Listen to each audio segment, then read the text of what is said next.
जय श्री कृष्णा सनातनियों, आप सभी को माघ पूर्णिमा की हार्दिक शुभकामनाएं। मैं पूजा झा। ब्रह्मवर्त पुराण में कहा गया है, माघ मास में भगवान श्री हरि विष्णु गंगा जल में निवास करते हैं और पूर्णिमा तिथि पर देवता स्वयं गंगा स्नान के लिए धरती पर आते हैं। इसीलिए माघ पूर्णिमा में गंगा स्नान का विशेष महत्व होता है। इस दिन गंगा जल का स्पर्श मात्र भी मनुष्य को बैकुंठ लोक की प्राप्ति कराता है। प्रिय भक्तों, इस दिन के जप, तप और दान से भगवान विष्णु अत्यंत प्रसन्न होते हैं। इसीलिए पूर्णिमा तिथि पर गंगा स्नान और दान जरूर करना चाहिए। पूर्णिमा तिथि पर भगवान शिव जी की भी माता पार्वती के साथ पूजा की जाती है और चंद्र देवता को अर्घ दिया जाता है, क्योंकि चंद्रमा मन के कारक होते हैं।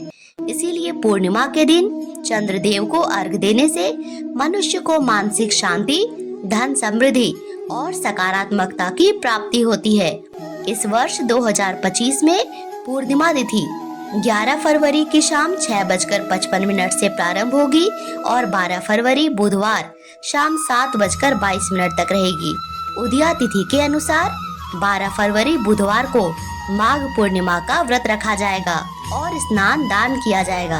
आइए अब प्रसन्नचित मन और श्रद्धा भक्ति भाव से माघ पूर्णिमा की परम पावन और सारी मनोकामनाओं की पूर्ति करने वाली कथा का श्रवण करते हैं। प्रेम से बोलिए श्री लक्ष्मी नारायण भगवान की जय। एक बार एक ब्राह्मण देवता थे।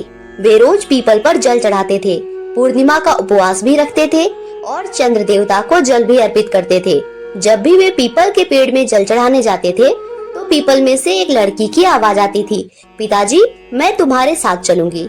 यह सुनकर ब्राह्मण देवता परेशान होने लगे। उन्हें आखिरकार समझ में नहीं आता था कि यह आवाज किसकी है और सिर्फ मुझे ही क्यों सुनाई देती है। दिन बीतते गए और जब भी वे पीपल में जल चढ़ाते वही आवाज आती। इस तरह ब्राह्मण देवता चिंतित रहने लगे थे और चिंता से सूखते जा रहे थे। एक दिन ब्राह्मणी ने पूछा, आप इतने चिंतित क्यों रहते हो और चिंता में दिन दिन सूखे क्यों जा रहे हो? तो ब्राह्मण देवता ने कहा, अरे भाग्यवान, मैं जब भी पीपल में जल चढ़ाता हूँ तो वहाँ से एक लड़की कहती है, पिताजी मैं तुम्हारे साथ चलूंगी। सारी बातें सुन के ब्राह्मणी ने कहा, हाँ तो ठीक है, उस लड़की को भी अपने साथ घर लिवा लाओ। हमारी पहले से ही 6 बेटी है, एक बेटी और सही। दूसरे दिन ब्राह्मण देवता उस लड़की को अपने साथ घर ले गए और माँ ने उस लड़की का नाम पावनी रखा। सभी उसे पावनी बुलाने लगे। उस दिन जब ब्राह्मण देवता आटा मांगने गए तो उन्हें थैला भर भर कर आटा मिला। आटे से भरा थैला ब्राह्मणी को दे दिया तो ब्राह्मणी आटा छानने लगी। वह लड़की बोली, माँ मैं आटा छानूंगी। ब्राह्मणी ने बोला, ना बेटी पावनी, बेटी धोली धोली हो जाएगी, तू आटा मत छान। लेकिन लड़की नहीं मानी और उसने आटा छाना तो परात भर गया। फिर ब्राह्मणी खाना बनाने लगी। तब भी वह लड़की बोली, माँ मैं बनाऊंगी। तो माँ बोली, नहीं बेटा तेरी उंगली जल जाएगी। लड़की नहीं मानी और बोली, ना भोजन तो मैं ही बनाऊंगी। अब वह रसोई में गई तो 56 तरह के भोजन बनाए, 56 पकवान बना के सबको पेट भर भर कर खिलाया। और दिन तो सभी भूखे रहते थे। उस दिन सभी ने पेट भर कर खाना खाया।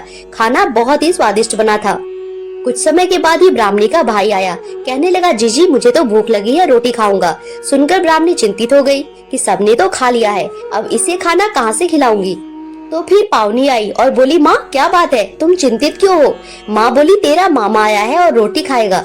सुनकर लड़की रसोई में गई और 56 तरह के भोजन बना के ले आई और लाके मामा को जिमा दिया। भाई अपनी बहन से कहने लगा, जीजी ऐसा भोजन तो कभी ना खाया जैसा आज खाया है।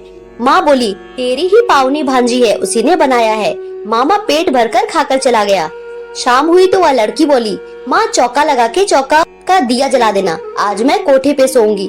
माँ बोली, नहीं बेटी तू डर जाएगी, कोठे में तू मत सो, कोठे में मैं सोऊंगी। लड़की बोली, नहीं माँ कोठे पे तो मैं ही सोऊंगी और जाकर कोठे में सो गई। आधी रात को लड़की उठी और चारों तरफ आंख घुमाकर देखा और चारों ही तरफ धन ही धन हो गया। फिर वह जाने लगी। बाहर बूढ़े ब्राह्मण देवता सो रहे थे। लड़की को जाता देखकर बोले, बेटी इतनी रात में तुम कहाँ चली? तो वह बोली, मैं तो लक्ष्मी माता हूँ, तुम्हारे तो 6 बेटियां हैं, फिर भी मेरे कहने पर तुम मुझे अपने घर लाए और जब मैं तुम्हारे घर आई तो तुम्हारी दरिद्रता तो दूर होगी ही ना। मैं तुम्हारे घर तुम्हारी दरिद्रता दूर करने आई थी। ऐसा कहकर वह लड़की आशीर्वाद देकर चली गई। सवेरे उठकर सभी लोग उन्हें ढूंढने लगे, पावनी बेटी कहाँ गई, पावनी बेटी कहाँ गई? तो ब्राह्मण देवता बोले, वे तो साक्षात माँ लक्ष्मी थी। जिसने हमारा घर अन्न और धन से भर दिया, हमारी सारी दरिद्रता दूर कर गई। जैसे लक्ष्मी माता ने उस ब्राह्मण देवता की दरिद्रता दूर करी और उनका घर अन्न और धन से भर दिया, वैसे ही सबकी भरना। हे लक्ष्मी माता, इस कथा को कहने, सुनने और हुंकारा भरने वाले सभी के घर धन के भंडार से भर देना। प्रेम से बोलिए लक्ष्मी माता की जय। प्रिय श्रोताओं, अब पूर्णिमा व्रत की कथा सुनते हैं। द्वापर युग में एक समय की बात है कि यशोदा जी ने कृष्ण जी से कहा, हे कृष्ण, तुम सारे संसार के उत्पन्न करता, पोषण और संहार करता हो। आज कोई ऐसा व्रत मुझसे कहो जिसको करने से मृत्यु लोक में स्त्रियों को विधवा होने का भय न रहे और यह व्रत सभी मनुष्यों की मनोकामना पूर्ण करने वाला हो। श्री कृष्ण कहने लगे, हे माता, तुमने अति सुंदर प्रश्न किया है। मैं तुमसे ऐसे ही व्रत को सविस्तार कहता हूँ। सौभाग्य की प्राप्ति के लिए स्त्रियों को द्वांत्रिशत अर्थात 32 पूर्णिमाओं का व्रत करना चाहिए। इस व्रत को करने से स्त्रियों को सौभाग्य की संपत्ति मिलती है। यह व्रत अचल सौभाग्य को देने वाला और भगवान शंकर के प्रति मनुष्य मात्र की भक्ति को बढ़ाने वाला है। यशोदा जी कहने लगी, हे कृष्ण, सर्वप्रथम इस व्रत को मृत्युलोक में किसने किया था, इसके विषय में विस्तार पूर्वक कहो। श्री कृष्ण कहने लगे, इस भूमंडल पर एक अत्यंत प्रसिद्ध राजा, चंद्रहास से पालित, अनेक प्रकार के रत्नों से परिपूर्ण कार्तिका नाम की एक नगरी थी। वहाँ पर धनेश्वर नाम का एक ब्राह्मण था और उसकी पत्नी अति सुशील और रूपवती थी। दोनों ही उस नगरी में बड़े प्रेम से रहते थे। घर में धन धान्य की कोई कमी नहीं थी, लेकिन उन्हें एक बड़ा दुख था, उनके कोई संतान नहीं थी। इस दुख से वे अत्यंत दुखी रहते थे। एक समय एक बड़ा तपस्वी योगी उस नगरी में आया। वह योगी उस ब्राह्मण के घर को छोड़कर अन्य सभी घरों में भिक्षा लाकर भोजन किया करता था। एक दिन वह योगी रूपवती से भिक्षा न लेकर किसी दूसरे घर से भिक्षा लेकर गंगा किनारे जाकर भिक्षा से मिले अन्न को प्रेम पूर्वक खा रहा था कि धनेश्वर ने योगी का यह सब कार्य किसी प्रकार से देख लिया। अपनी भिक्षा के अनादर से दुखी होकर धनेश्वर योगी से बोला, महात्मा, आप सभी घरों में भिक्षा लेते हैं किंतु मेरे घर की भिक्षा नहीं लेते, इसका क्या कारण है? तब योगी ने कहा, निसंतान के घर की भीख पतितों के अन्न के समान होती है। जो पतितों का अन्न खाता है वह भी पतित हो जाता है। क्योंकि तुम निसंतान हो, इसीलिए पतित हो जाने के भय से मैं तुम्हारे घर की भिक्षा नहीं लेता। धनेश्वर यह बात सुनकर अत्यंत दुखी हुआ और हाथ जोड़कर योगी के पैरों में गिर पड़ा और विनीत स्वर में कहने लगा, हे महात्मा, अगर ऐसा है तो आप ही मुझे पुत्र प्राप्ति का कोई उपाय बताइए। आप तो सब कुछ जानने वाले हैं, मुझ पर इतनी कृपा अवश्य कीजिए। धन की मेरे घर में कोई कमी नहीं है, किंतु कोई पुत्र ना होने के कारण मैं अत्यंत दुखी हूँ। आप मेरे इस दुख को दूर कीजिए। यह सुनकर योगी कहने लगा, हे ब्राह्मण, तुम देवी चंडी की आराधना करो। फिर घर आकर उसने अपनी पत्नी से सारा वृतांत कहा और खुद तपस्या करने के लिए वन में चला गया। वन में जाके उसने देवी चंडी की उपासना की और देवी चंडी ने 16वें दिन उसको सपने में दर्शन दिए और कहा, हे धनेश्वर, जा, तेरा पुत्र होगा, लेकिन उसकी आयु सिर्फ 16 वर्ष होगी। 16 वर्ष की आयु में उसकी मृत्यु हो जाएगी। अगर तुम दोनों स्त्री और पुरुष 32 पूर्णिमाओं का व्रत करोगे तो वो दीर्घायु हो जाएगा। जितनी तुम्हारी सामर्थ्य हो उतने आटे के दिए जलाकर शिव जी का पूजन करना, लेकिन पूर्णमासी 32 होनी चाहिए। सुबह होते ही तुम्हें इस स्थान के पास एक आम का पेड़ दिखाई देगा। उस पर चढ़कर एक फल तोड़कर अपने घर ले जाना। अपनी स्त्री को इस व्रत के बारे में बताना। सुबह स्नान होने के बाद जब वह स्वच्छ होकर शंकर जी का ध्यान करके उस फल को खा लेगी, तब भगवान शंकर की कृपा से उसको गर्भ ठहर जाएगा। जब ब्राह्मण सुबह उठा तो उसे उस स्थान पर आम का पेड़ दिखाई दिया और वह फल तोड़ने के लिए चढ़ा, लेकिन उस पेड़ पर तो कोई फल ही नहीं थे।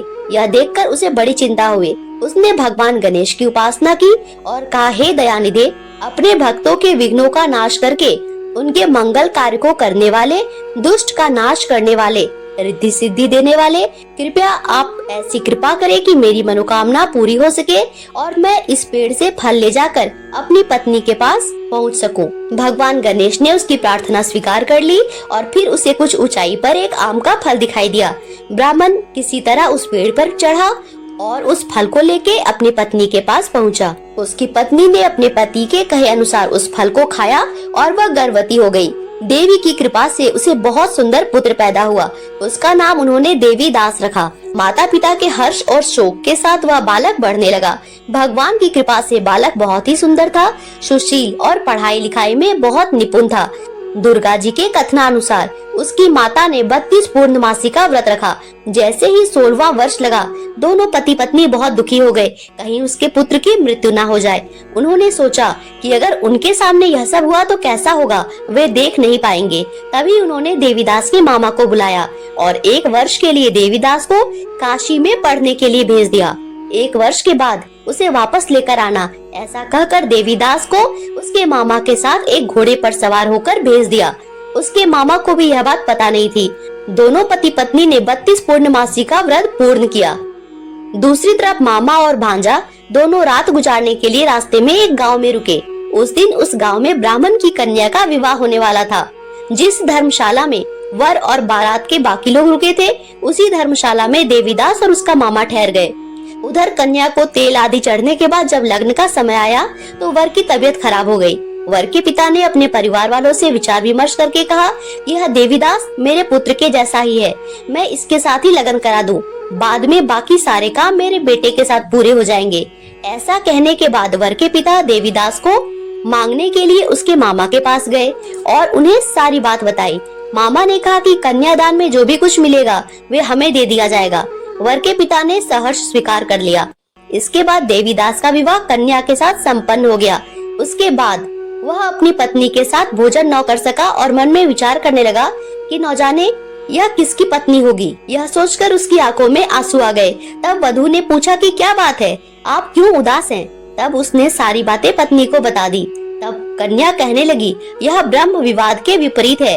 अब आप ही मेरे पति हैं और मैं आपकी पत्नी, किसी अन्य की कभी नहीं हो सकती। तब देवीदास ने कहा, ऐसा मत करिए, क्योंकि मेरी आयु बहुत कम है, मेरे बाद आपका क्या होगा? लेकिन उसकी पत्नी नहीं मानी, बोली, स्वामी आप भोजन कीजिए, और दोनों रात में सोने के लिए चले गए। सुबह देवीदास ने पत्नी को 4 नगों से जड़ी एक अंगूठी दी और एक रुमाल दिया और कहा, प्रिय इसे लो और इसे संकेत समझकर स्थिरचित हो जाओ। मेरे मरण और जीवन जानने के लिए एक पुष्प वाटिका बना लो, उसमें सुगंधी वाली एक नव मल्लिका लगा लो, उसको प्रतिदिन जल से सींचा करना और आनंद के साथ खेलो कूदो। जिस समय और जिस दिन मेरा प्राणांत हो जाएगा, उस दिन यह फूल सूख जाएंगे और जब यह फिर से हरे भरे हो जाए तो जान लेना मैं जीवित हूँ। यह समझाकर वह वहाँ से चला गया। उसके बाद जब वर और बाकी बाराती मंडप में आए तो कन्या ने उसे देखकर कहा कि ये मेरा पति नहीं है, मेरा पति वह है जिसके साथ रात में विवाह हुआ है। इसके साथ मेरा विवाह नहीं हुआ है। अगर यह वही है तो यह बताए कि मैंने इसे क्या दिया है और साथ ही कन्यादान के समय को जो आभूषण मिले उन्हें दिखाए। कन्या की यह सारी बातें सुनकर वह कहने लगा, मैं यह सब नहीं जानता। इसके बाद सारे बारात भी अपमानित होकर लौट गए। भगवान कृष्ण बोले, हे माता, इस प्रकार देवीदास काशी चला गया। कुछ समय जब बीता तो एक सर्प उसको डसने के लिए वहाँ आया, लेकिन वह उसको काट नहीं पाया क्योंकि उसकी माता ने पहले ही 32 पूर्णिमा का व्रत पूर्ण कर लिया था। इसके बाद खुद काल वहाँ पहुँचा। भगवान की कृपा से तभी वहाँ माता पार्वती और भगवान गणेश आ गए। देवीदास को मूर्छित दशा में देखकर माता पार्वती ने भगवान शिव से प्रार्थना की, हे भगवान, इस बालक की माता ने तो पहले ही 32 पूर्णिमा के व्रत पूर्ण कर लिए हैं, अब आप इसको प्राण दान दीजिए। भगवान शिव ने माता पार्वती के कहने पर उसे प्राण दान दे दिया। उधर उसकी पत्नी उसके काल की प्रतीक्षा कर रही थी। उसकी पत्नी ने जाकर देखा कि पुष्प और पत्र दोनों ही नहीं है। उसको बड़ा आश्चर्य हुआ। जब उसने देखा कि पुष्प वाटिका फिर से हरी हो गई तो वह समझ गई कि उसका पति जिंदा है। इसके बाद वह बहुत ही प्रसन्न होकर अपने पिता से कहने लगी, मेरे पति जीवित हैं, उनको ढूंढिए। जब 16वां वर्ष बीत गया तो देवीदास भी अपने मामा के साथ काशी से चल दिया। इधर उसकी पत्नी के परिवार वाले उसे ढूंढने के लिए जा ही रहे थे कि उन्होंने देखा कि देवीदास और उसका मामा उधर ही आ रहे हैं। उसको देखकर उसके सास ससुर बहुत प्रसन्न हुए और उसे अपने घर ले आए। वहाँ सारा नगर इकट्ठा हो गया और कन्या ने भी उसे पहचान लिया। देवीदास ने इसके बाद अपनी पत्नी और मामा को साथ लेकर वहाँ से विदा लिया। उसके ससुर ने भी उसे बहुत सारा धन दहेज में दिया। जब वह अपने घर की तरफ चला तो उसके माता पिता को लोगों ने खबर कर दी, तुम्हारा पुत्र देवीदास अपनी पत्नी और मामा के साथ आ रहा है। ऐसा समाचार सुनकर पहले तो उन्हें विश्वास ही नहीं हुआ, लेकिन जब देवीदास आया और उसने अपने माता पिता के पैर छुए तो तो देवीदास के माता पिता ने उसे सीने से लगा लिया और प्रेम से रोने लगे। दोनों के आने की खुशी में धनेश्वर ने बहुत दान दक्षिणा ब्राह्मणों को दी और उन्होंने अपनी बहू का भी स्वागत किया। श्री कृष्ण जी कहते हैं, इस प्रकार धनेश्वर को 32 पूर्णिमा के व्रत के प्रभाव से संतान की प्राप्ति हुई और वो संतान दीर्घायु भी हुई। जो स्त्रियां इस व्रत को करती है वह जन्म जन्मांतर तक वैधव का दुख नहीं झेलती, वह सदैव सौभाग्यवती रहती है। यह मेरा वचन है। यह व्रत संतान देने वाला है और सभी मनोकामना को पूर्ण करने वाला है।